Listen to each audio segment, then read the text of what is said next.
Assalamualaikum dan salam hormat. Bertemu lagi dalam MG Flash 29 Mac bersama saya Irfan Yazid. Kita ke berita utama. Taikun terkenal Tan Sri Lee Kim Yew membuat aduan kepada Suruhanjaya Pilihan Raya SPR mengenai kempen Malu Apa Bosku yang dikatakan bertentangan dengan ajaran Islam. Menerusi hantaran di Facebooknya, beliau berkata perasaan malu adalah elemen asas moral, manakala sikap tidak tahu malu adalah perkara yang memburukkan iman manusia.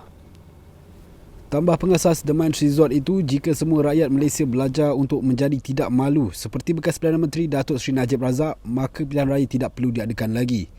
Ujar beliau, ahli parlimen pekan itu adalah penjenayah yang telah disabitkan kesalahan dan dijatuhi hukuman penjara 12 tahun oleh Mahkamah Tinggi, maka beliau tidak patut menjadi contoh kepada rakyat Malaysia.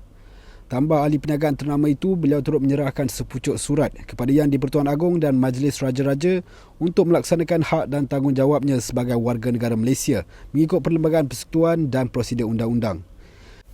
Jelasnya ajaran Islam dan rukun negara sama dengan ideologi Cina, berusaha untuk mendidik manusia dan masyarakat perlu melihat semula nilai murni dan prinsip rukun negara. Dalam pada itu, Datuk Seri Najib membalas hantaran berkenaan menerusi Facebooknya.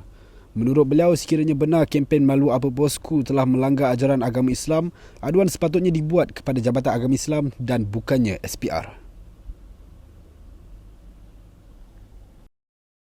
Itu MCA meminta pengasas The Mines Resort Tan Sri Lee Kim Yew supaya keluar daripada parti itu selepas beliau dilihat begitu mesra dengan pengerusi pejuang Tun Dr. Mahathir Mohamad. Ketua Pemuda MCA Datuk Nicole Wong berkata MCA menerima banyak aduan mengenai tingkah laku Tan Sri Lee yang didakwa turun berkempen untuk pejuang dalam pilihan raya negeri PRN Johor. Menerusi hantaran di Facebooknya, Datuk Nicole Wong berkata MCA mempunyai peraturan tersendiri dan ramai ahli telah membuat aduan mengenai perkara itu. Sebuah portal sebelum ini melaporkan Tan Sri Lee berkempen bersama Tun Dr. Mahathir di Ayah Hitam pada 3 Mac lalu malah menggesa masyarakat Cina mengundi pejuang dalam PRN Johor.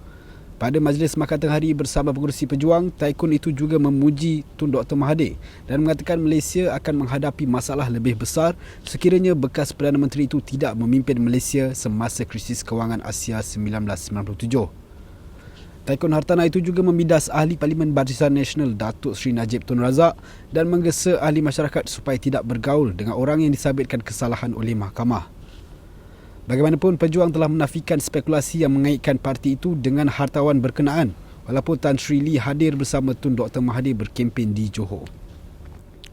Dewan Negara petang ini membahaskan usul rang Undang-Undang RUU Kerja Pindaan 2021 atau Akta 265 bagi meminda beberapa seksyen berkaitan cuti bersalin, pengurangan waktu bekerja dan penambahbaikan cuti sakit. Dalam usul yang dikemukakan Timbalan Menteri Sumber Manusia Datuk Awang Hashim itu, Kementerian mencadangkan cuti bersalin dilanjutkan sehingga 98 hari berbanding 60 hari sebelum ini. Selain itu, perbahasan turut mencakupi cadangan untuk meminda Seksyen 60A dan 60C bagi mengurangkan waktu kerja dan waktu kerja shift daripada 48 jam seminggu kepada 45 jam seminggu. Turut dicadangkan pindaan ialah Seksyen 60F iaitu mengasingkan cuti hospitalisasi daripada kelayakan cuti sakit minimum yang diperuntukkan kepada pekerja untuk memastikan kebajikan mereka lebih terpelihara. Sebelum ini, cuti sakit maksimum yang diberikan ialah 60 hari setahun iaitu termasuk 14 hari, 18 hari atau 22 hari bergantung kepada tempoh perkhidmatan. Datuk Awang Hashim berkata demikian ketika membentangkan usul pindaan Akta 265 di Dewan Negara petang tadi.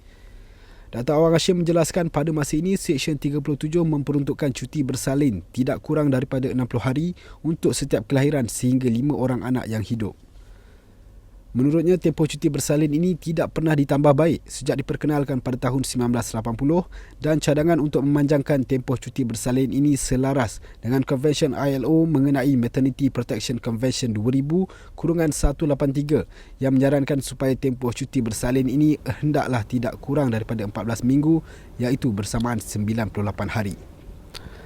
Seorang lagi suspek terlibat dengan kes rasuah projek sebuah institut automotif negara bernilai RM132 juta direman.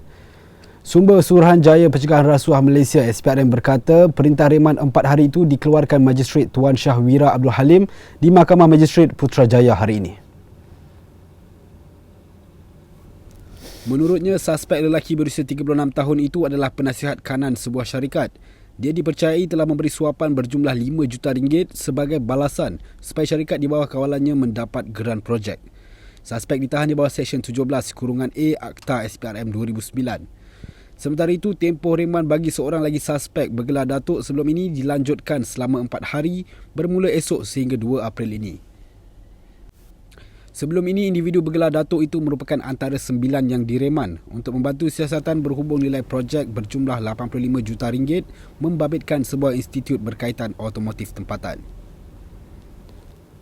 Bekas pengurus syarikat pengangkutan dipenjara sehari dan didenda RM20,000 kerana menggunakan dokumen palsu. Tertuduh Wan Kamarul Bahri Wan Roslan, 37 tahun, mengaku melakukan kesalahan itu untuk membantu syarikat isterinya mendapatkan kerja-kerja pengangkutan berjumlah RM80,000 antara tahun 2019 hingga tahun 2020. Pengakuan dibuat di hadapan Hakim Rozilah Saleh. Mengikut pertuduhan, Wan Kamarul Bahri menggunakan dokumen palsu bagi surat permohonan syarikat KR Resources Sendirian Berhad bertarikh 20 Ogos 2019 untuk berdaftar sebagai subkontraktor di FGV Transport Services Sendirian Berhad atau FGV TSSB bagi mengangkut minyak sawit dan baja.